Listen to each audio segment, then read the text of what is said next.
За тэгэхээр хүн болон ямар нэг фобиатай тийм үү? Би өөрөө клаустрофобиатай байхгүй юу? Тэгээ нэг өдөр найруулагч Neil Marshall-ийн The Descent гэж нэг киног айхтар зоригтой баатрын царай гаргаж чад л үзээ наасан чинь бараг л өмдөндөө шээж үххээ шахсан байдгийм. 2006 онд Sundance кино фестивал дээр нээлттэй хийж байсан энэхүү их Британи киноны талаар та сонсож байгаагүй гэж магадгүй ч хаа нэгтгээс энэ постерыг нь эсвэл зарим сценүүдийг нь харж байсан байх гэж би бодож байна. Найзуудаараа нийлж агуу аялал хийхдээ дотгош нь өмнө нь хинч орж байгаагүй, газрын зураг дээрч байдаггүй агуу хэсэг олоод түүн рүүгээ орж буу 6 бүсгүйн талаар өгүүлэх энэхүү кино нь үнэхээр л клаустрофобиатай хүмүүсийн хар дарсан зүүд бөгөөд хэдий кино багийнхан бодит агуу дотор биш тусгайлан заасан студио пропууд дотор зураг авалт хийсэн талаар би судлаад мэдчихсэн байсан хэрнээл үнэндээ намд зааж чадаагүй. Би яагаад байна? Зөвхөн товчуу зөнөөс айх айдсыг гэж өгдөн бүжгэлдэгч биш. Яг үнэндээ маш сайн хийцтэй, маш сайн зохиолтой, ерөнхийдөө маш сайн кино учраас одоо хүртэл маш олон аимшиг кино сонирхогчдод энэхүү киног 2000-ад оны хамгийн шилдэг аимшиг кинонуудын нэг гэцгээдэг. Яг л жинхнээсээ агуу дотор үйл явдал нь өрнөж буй мэдрэмжийг өгөхийн тулд ямар өндөр түвшнийг гэрэлтүүлгийн ажил, студио пропны дизайн гэх мэт зүйлс шаардагддгийг ерөнхийдөө киноны маань 2 дугаар анги батлаад өгчихсөн. 2 дугаар анги нь амар муухгүй юу? Нэгдүгээр анги амжилттай болсны дараа нэгдүгээр ангийн эвлүүлэгч залуу хоёрдугаар ангийг нь хариулахар болоод тэгээ ер нь л нэгдүгээр анги дээр сайн гүйцэтгсэн бүх ил зүйлсийг яг эсрэгээр нь хийж dog shit, trash, lame, forced, dumb, pathetic sequel киног нь бүтээн not to жишээг нь харуулснаар нэгдүгээр ангийг найруулагч Neil Marshall ямар гайхалтай хийсэн юм бэ гэдгийг нь улам батлаад өгсөн байдаг. Тэгээ ерөөсө хэрэггүй юм дээр цаг үрээд яах вэ? Хоёрдугаар анги гэдэг нэг ийм юм орчдгийг нь мартаарай заа юу. Сайн бичигдсэн дөрүүд, үнэмшилтэй хийгдсэн агуу доторх зураг авалтууд, Кристофер Ноланы анхны хэдэн кинон дээр ажиллаж байсан хөгжмийн зохиолчийн бүтээсэн маш чанартай скор гэд ер нь л бүхий л талаасаа тун чанартай энэхүү уран бүтээлийн үйл явдлыг өнөөдөр би та нарт ярьж өгөх гэж байна. Хамгийн ихээр айдаг киногоороо бичлэг хийж өөрийгөө зовоох гэж байгаа би. Бэтэн бэчний тэр дуу булам төрх харцсан чинь мас орн галзуурхад ганц гурав номер чинь нугар чинь нуруу чинь төгс эй бад бич зураг чинь төгс чамд хэл хүүхс мөрөм. Тэгэхээр кино маань заваа хэлэл хийж бүх хэсэг найзуудын зурглаар эхлэх бөгөөд ямар ч байсан бусад дөрүүдтэйгээ дараа нь танилцчих болохоор эхлээд гол дүртэйгээ танилцчихъя. Шоно Макдоналд жүжигчний бүтээсэн Сара. Тэгээ Сарагийн нөхөр, Сарагийн бяцхан охин. Гол хэрэг дээрээс буудлын руугаа буцах замдаа нөхөр нь хэсэг зураг анхаарал алдаж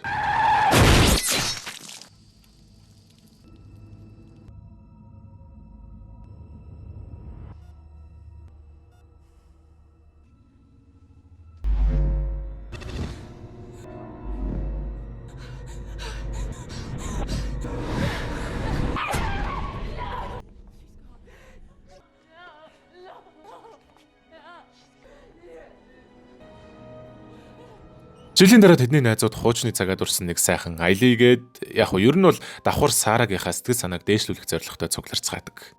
За одоо өстө жинхэнэ дөрүүдтэйгээ танилцъя. Найруулгын Мендосагийн тоглосон Juno, Alex Reed-ийн тоглосон Beth, Miana, what the fuck? Энэ тоглосон Sam, Nora Jane Noon-ийн тоглосон Holly, за тэгээ эцэст нь Saskia Mulder-ийн тоглосон Rebecca. Камп дээр очисон өдрөө манай эдмэн тэгээ сайхан ууж сууж муугаад маргааш өглөө нь юм хумаа янзын сайхан баглаад аялахаар төлөвлөсөн агуурууга хүлгийн чолоо эргүүлнэ. Агууруу явах замдаа нэг тийм өгсөн бугын сэгтээ таарах хэдий ч айж майхын оронд зургийг наван зогсохоос нэхлүүлээд ерөнхийдөө л эдгээр дөрүүдийг зүгээр нэг байдаг л аимшиг киноны сул дорой эмэгтэйчүүд биш ээ гэдгийг нь харж болно.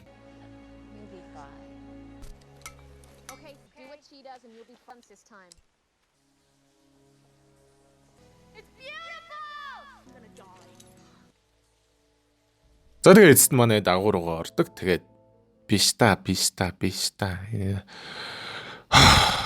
Зүгээр те Жорж чадна те. Зүгээр те. Үз чадна үст. Зүгээр те. Айхгүй. I'm a fucking tough guy. Let's go.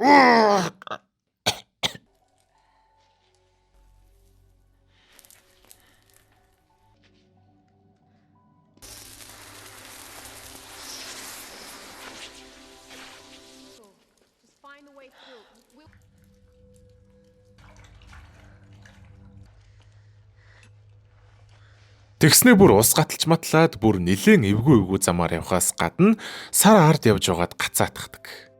Яг ийм тохиолдолд сайхан амьсгаа аваад гол нь сандарч болдоггүй юм байна лээ л дээ. Гэтэ гацчаад байхад угаасаа яаж сандрахгүй дээ. Дээрээс нь бүр нөхцөл байдал нь зүгээр нэг гацах биш, бүр тэрнээс ноцтой байж таардаг.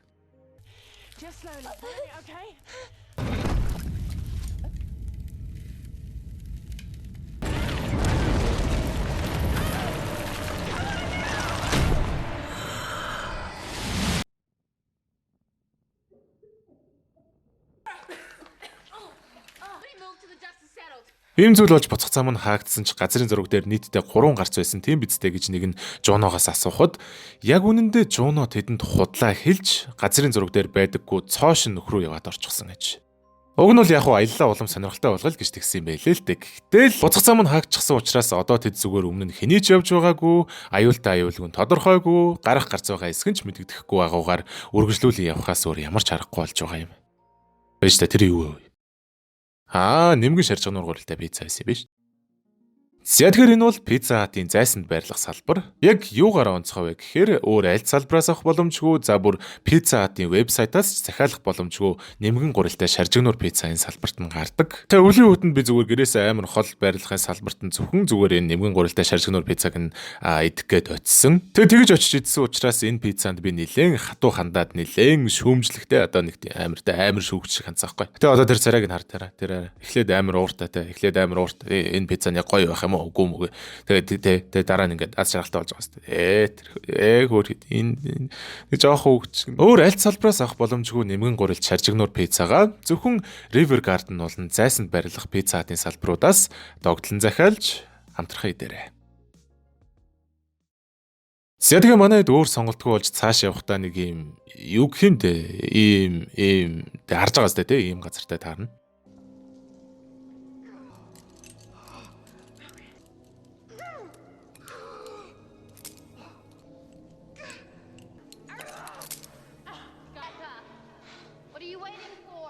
Тэнд нь ийм авирахад зориулттай төхөөрөмж байж байх бөгөөд ер нь бол энд өмнө нь тэдэн шиг аялагчд байсан гэсэн үг.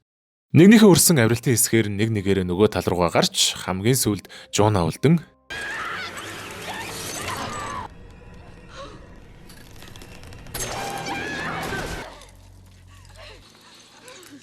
ямар ч явсаар гал асааж үзэх аргаар салхитай замыг олоход нэг нь хамаг хурдаараа яарч гүйж байгаад нилээн эвгүй нөхрөө унан хөлөө углааддаг.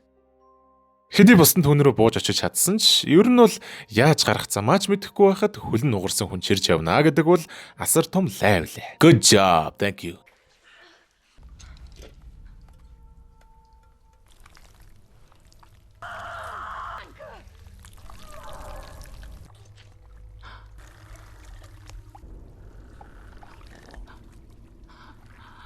Цачоод гэсэн гарах чинь шүү за.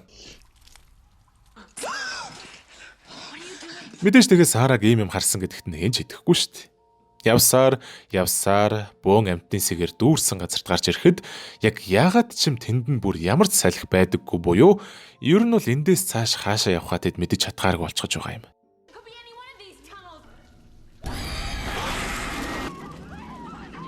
Одоо ерөөсөө тэгээ кино дуустал түн бомон цочоод гэс гарах болохоор би байг сануулад иж чадахгүй. Тэгээ ер нь бол бэлтгэлтэй л байгаа заа юу. Бити агараа за. Тэгээ би хамт байгаа штэ. Аахгүй те бити агараа заа юу.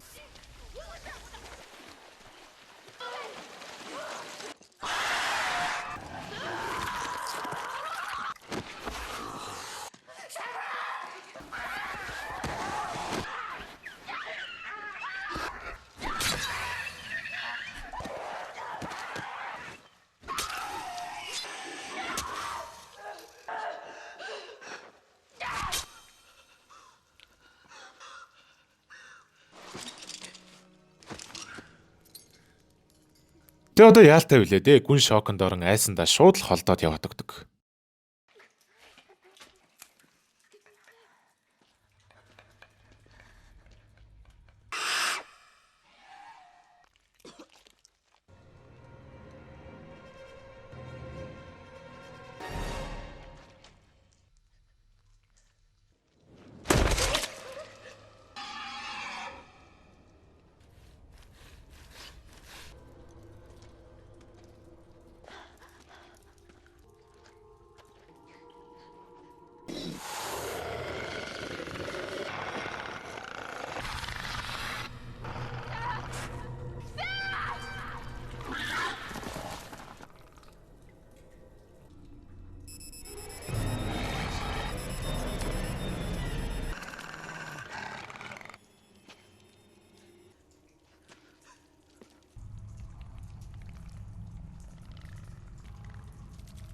Эднээс нь сохор юм байна лээ.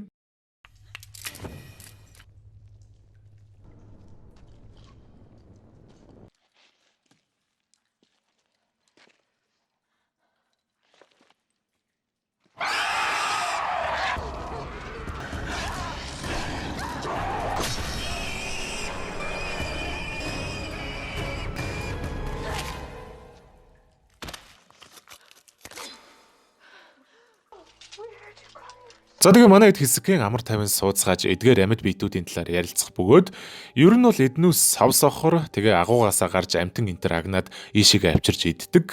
Тэгээ амьтан юм уу хүн юм уу мэдэхгүй. Гэтэ ер нь бол бараг энэ дотор амьдарсаар байгаад орчиндөө зохицоод зэрлэгшсэн хүмүүс ч байж магадгүй. Тэр тухай кино маань over explanation хийдэггүй. Тэгэхээр ер нь бол үзэгчид өөрсдийнхөө нөхөд ойлгож болно гэсэн үг. Love it. Энэ үеэр Сара өнөөх Жонод хүзүүгөө зоолгуулдаг эмэгтэйг олж очиход өнөөх нь Жоно намайг ингэсэн. Тэр намайг орхиод явчихсан. Түүнд битгий итг. Гэхээс гадна Жоногийн маш том нэг нууцыг нь дэлгэтгдэг. Сарагийн нөхөр тэгээ Жоно хоёр учир ургуулдаг байсан юм байна лээ. За өөжөөр амар болгосон тайлбарлчлаа. Араар тавьдаг байсан юм байна лээ.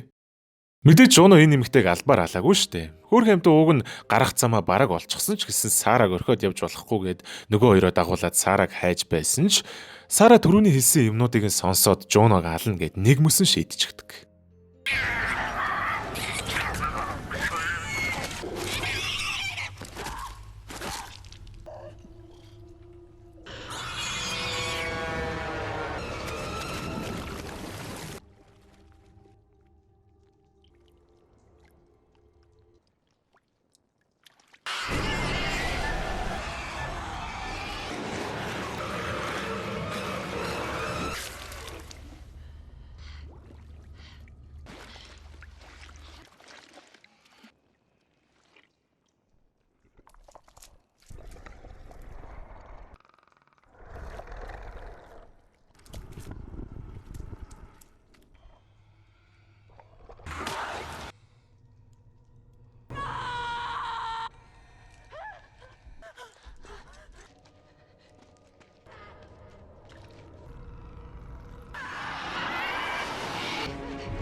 Ийм аимшигтай нөхцөл байдалд бууж өгөх хүн мэдээж байлгүй л яах вэ?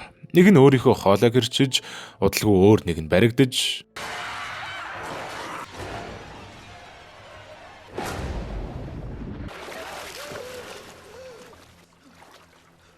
Улмаар манай дөрүүдээс одоо Жоно, Сара хоёр л амьд үлдэж байгаа юм.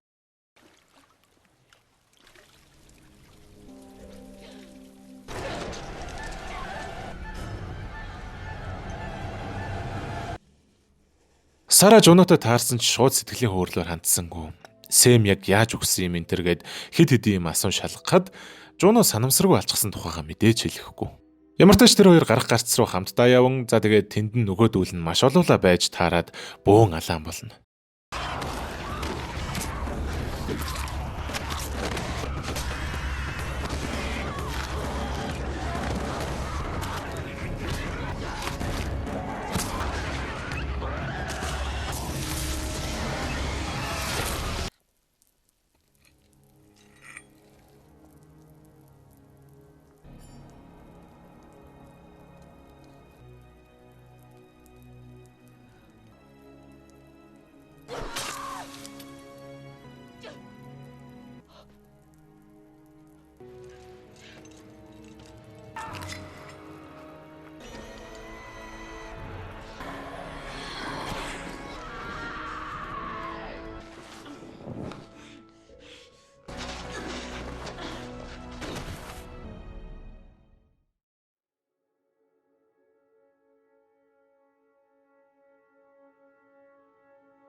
Сэтгэлэн бүрхүүл гэмтсэн учир шалтгаан чи бол салхинд итгэх